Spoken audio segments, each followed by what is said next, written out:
So, what does it mean when the stars align in certain patterns and certain things are happening in the sky, certain alignments, certain signs, total eclipses? Welcome to my show, Bending Reality, with me, Ben Chasteen. Well, today I want to talk about what this cosmic convergence is, which is a very special day on August 12th, 2026, where the skies delivered a once in a lifetime spectacle as a total solar eclipse coincides with a rare 6-planet alignment.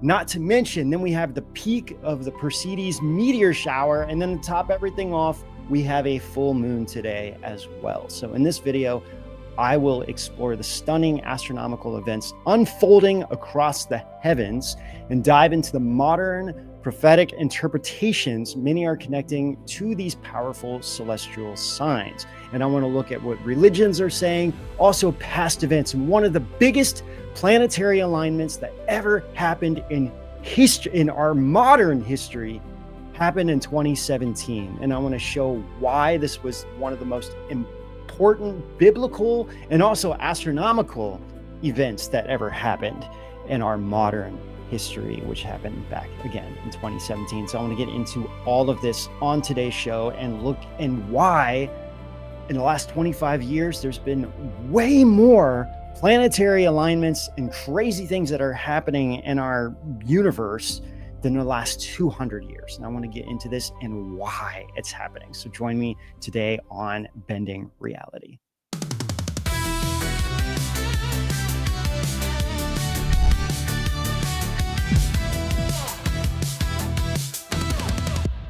The first thing I want to talk about is, well, because we got to get into the planetary alignment. So what happened? What was this about? Well, so you have Jupiter, Mercury, Mars, Uranus, Saturn, Neptune. Now, before sunrise today, if you're watching this, or on the 12th, August 12th, you could basically see many of these planets in the skies. Now, in the United States, mostly in the United States, you wouldn't be able to see Uranus or Neptune. But in other countries, like in Indonesia, you were able to see those. And Mercury and Jupiter were also in a very low light. But all these planets were in alignment. This isn't that rare to have 6 planets in alignment. What is rare is to have a solar eclipse on top of it, a meteor shower, and a full moon. So that's what makes this a little bit more rare than most cases. Now, as for the total eclipse, if you were in Iceland or Spain, you would be able to see those. And there was actually some really great images. There was a live feed coming out of Iceland. This is really cool. Well, it's stunningly dark, isn't it? And here comes the limb of the sun now coming out on the other side. Most of it bounces off thanks to our magnetic field, but some of it comes down at the poles to produce the northern lights. And that, if there is a really massive coronal mass ejection event, then that is actually a problem for society here on Earth. And people do worry about space weather and what impact that has on us here on Earth. And so, yeah, so she made a really excellent point that there are certain celestial phenomena, and even within our solar system, that affects Earth. And there are even scientists proposing this in what's happening. So look, pollution is 100% real, right? Where's the pollution coming from? Well, if you really want to get the heart of the matter, for me, it's plastic. And what is the major manufacturer of plastic? What do you need to make plastic? Petroleum, oil. Who owns the plastic companies, really? The oil companies. This is why plastic will never go away, because you need oil to make plastic. So here, I have a glass of water. Maybe there's a little bit, slightly too much water in this. But if I were to fill this up with petroleum, let's just say a little less than this, about a quarter of this cup, say it's petroleum, that's how much petroleum is needed to make one glass, to make this one single glass. And I need about 2 cups of water to make this one plastic bottle. I mean, it's glass, but if it was plastic, that is what's needed There is so much oil that is going into making plastic, from the pharmaceutical industries to Coca-Cola, because they're the second largest producer of oil, of consumers of oil, because of their plastic manufacturing for their bottles. It's a whole other topic. But anyway, the point is that, yeah, they're trying to tell us cow farts in our AC units are causing climate change, when it's like, pay no attention to the big corporations that are really doing all the pollutions out there. Or, yeah, it's our AC units. Now they're going to be shutting down our AC units. In New York during COVID, it was gas stoves. We have to shut down the gas stoves and eliminate cows because cow farts. Yeah, whatever. Anyway, but the point is that there are certain planetary alignments that do affect our weather and our temperatures here on Earth. And this is the next thing that I really want to get into to talk about here. Hey everyone, if you're loving this Edge of Wonder episode and want way more access to our full deep dives, weekly live shows with Ben and Rob, the uncensored stuff YouTube won't touch, and over 1,000 exclusive videos, then you've got to check out Rise.tv. We finally got our YouTube channel back after 5 years, and we'll be uploading new content here weekly. But Rise TV is our own independent platform where we can go all the way into these mysteries with zero restrictions. New content drops every single week. You get ad-free viewing. You can jump into the exclusive live chat and ask us your questions directly. Besides Edge of Wonder, we also have Rob's Metaphysical Show, my Weirdest News in History show, Chronicles of a Psychic Spy, plus full documentaries, movies, and so much more. If you've been on the fence or want to catch up on the years you've missed, now is the perfect time, my friend. Head over to Rise.tv at the link in the description and join the Edge of Wonder community now. Your support keeps the lights on and helps us keep bringing you the content you love. See you guys out on the edge. I found this article, The Planet Alignments That Affect Earth's History. Now, the first thing it mentions is the Milankovitch cycles. I think I'm pronouncing that right. And the scientist is a Russian, or Siberian, actually. His last name is Milankovitch. This is what he said, that slow long-term changes in Earth's position and movement around the sun are a major reason why Earth's climate changes over tens of thousands of years. These changes are what start and end ice ages, periods of the planet when large parts are covered in ice.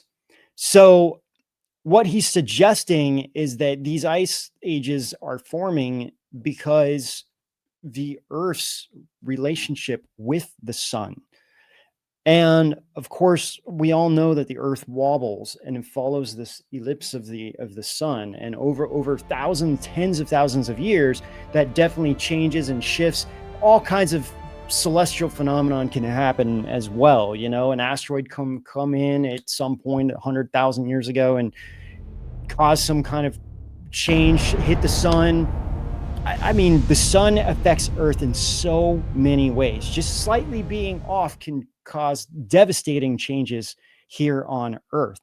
So this is something that needs to be taken into an account when we talk about the cycles of Earth, when we talk about the weather here and all kinds of things. In fact, all of our planets are going through various different cycles right now because of the sun. The other one is how Jupiter and Saturn, the gravitational puppeteers. I really like the title of this.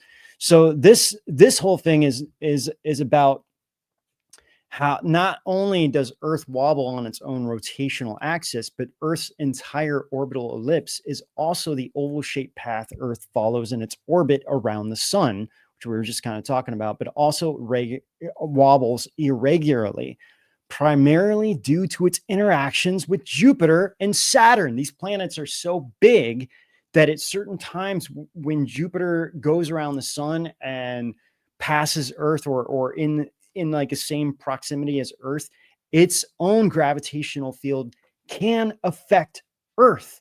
And it says these gas giants with their immense gravitational fields act as cosmic puppet masters, pulling Earth's orbit into different configurations. So in other words, that if if that is true, and even Earth moves just slightly a little bit here and there, it could have devastating changes.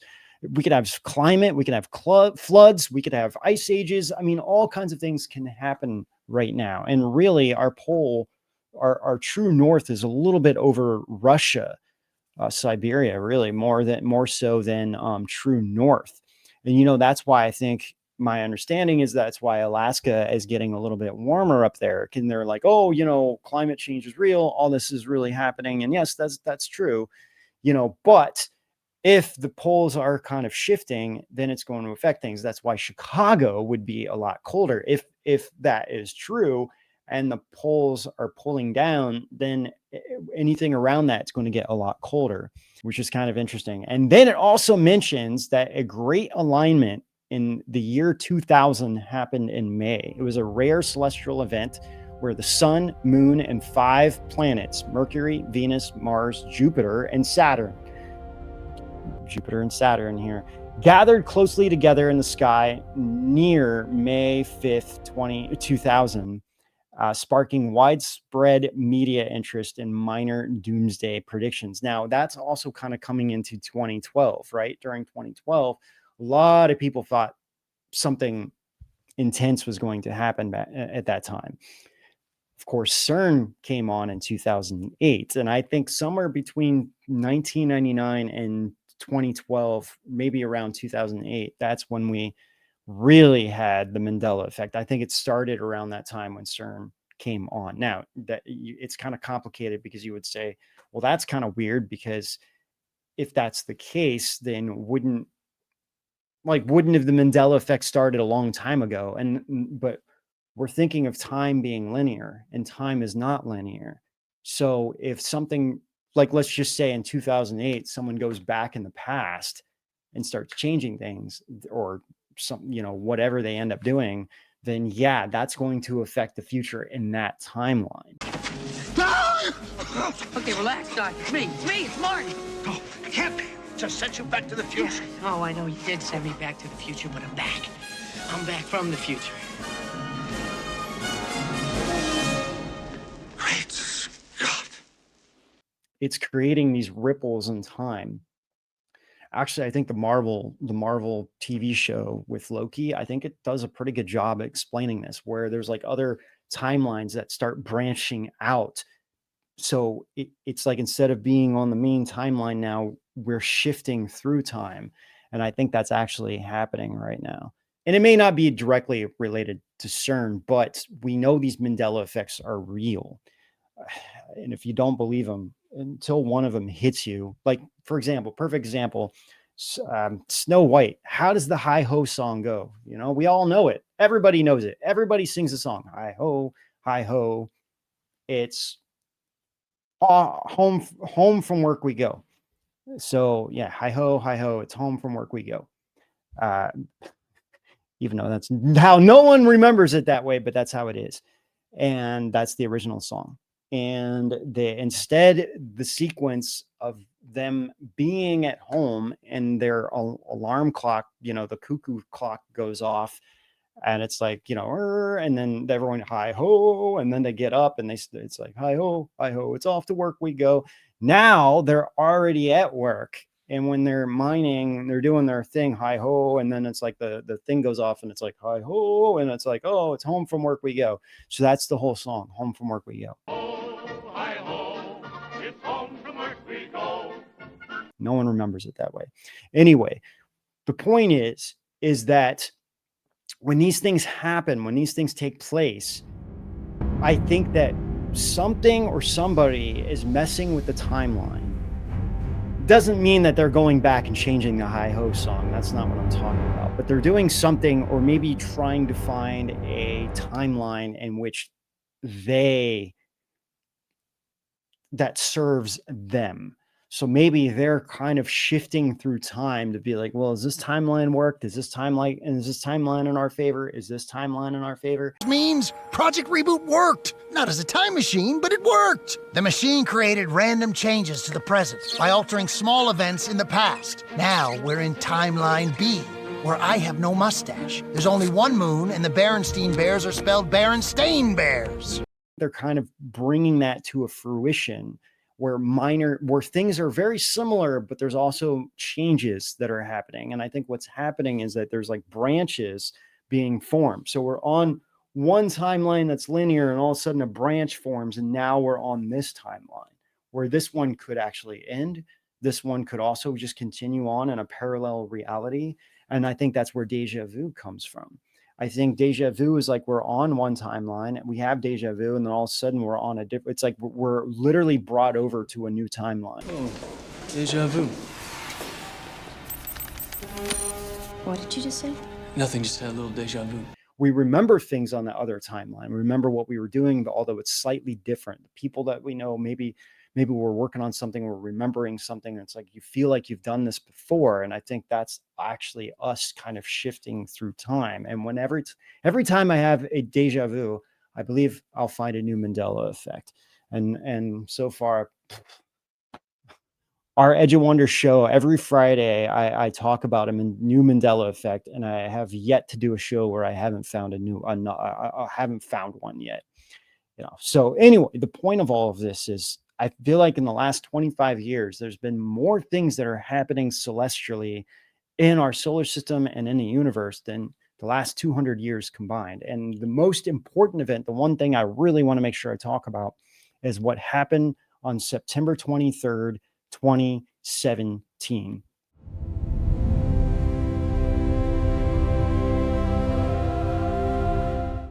Now, in Revelations, this is what it said.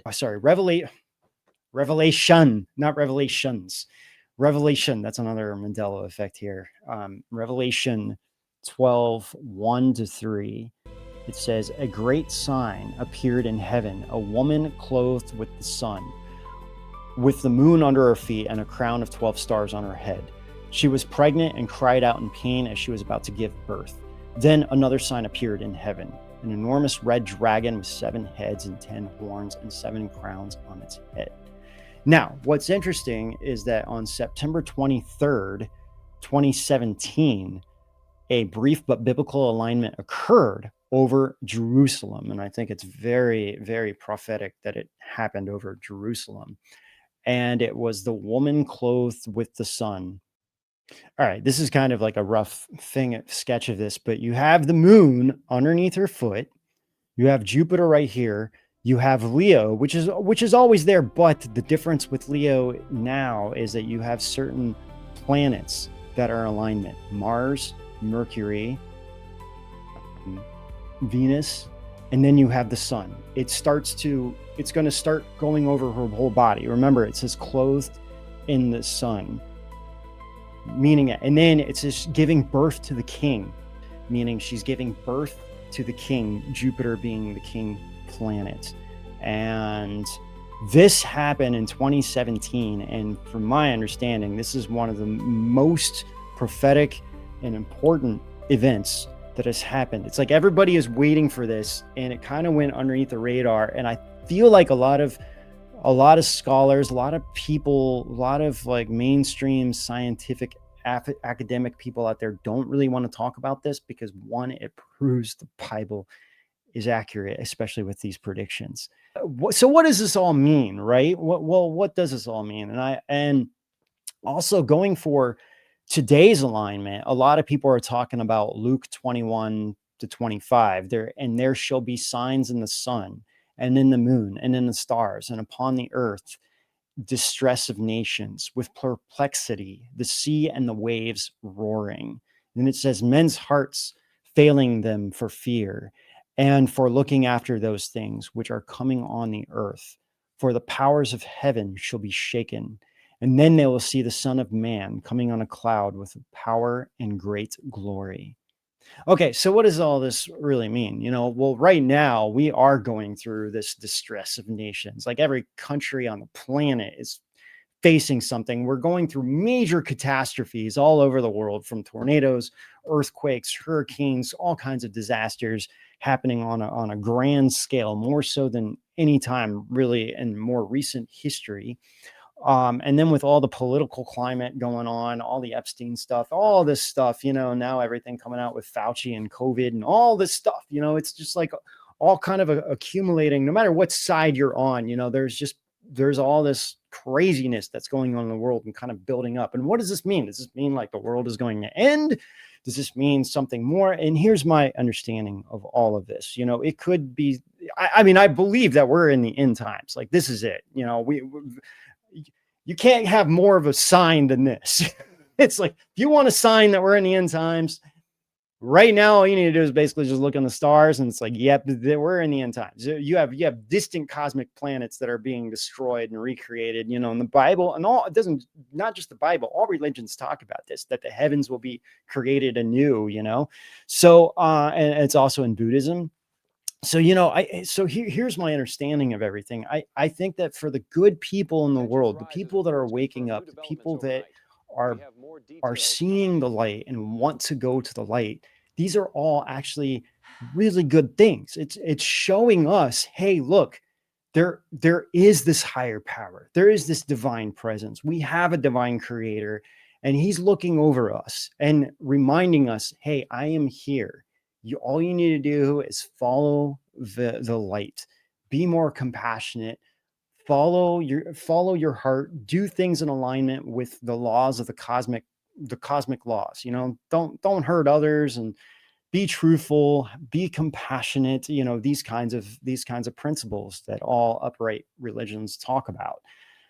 Now, however, on the flip side of this, those that are doing evil, a lot of the very high level elites out there, some of the ones that you don't even know who they are, on top of which we have like these like demonic things that are interfering with people. We also have these like aliens and reptilians and all kinds of stuff that are just kind of this hodgepodge mixing together and corrupting humanity as a whole. The metrics confirm our projections. Global compliance is at 78%. China and Russia are aligned. The leaders are in position. Then we proceed. Escalate the media influence in Europe. It will be done. I think this and evil people that are doing really evil things, killing people for money or for, their own reasons, or doing really, just don't care about people. Those are the people that need to worry about these signs. These signs are for them. There's not much time left. Time is running out. And you need to change. If you don't change, there won't be another opportunity. And I think that's why all these things are happening right now, especially related to China. And I do think that, the next part in Revelation, where it mentions the dragon, the head of the 7 heads of the dragon, I think that is directly tied to the CCP. A lot of the Chinese people believe that the CCP represents an evil red dragon, and that, they've been killing their own people forever. But the point of all of this is there's a lot of evil happening in this world. And no matter who does what, or who's responsible for what, or, killing people or not killing people or whatever it is, I believe that this is a sign saying, as long as the creator hasn't come down and shown himself yet, or not for the whole entire world, there's still a chance that people have to change. And I believe that is the true purpose and message of all of this stuff. It's like, hey, this is to remind you that God is real, that these things are happening, that all this stuff is real, and that this is to remind you to be good and to return to where we once came from in the heavens.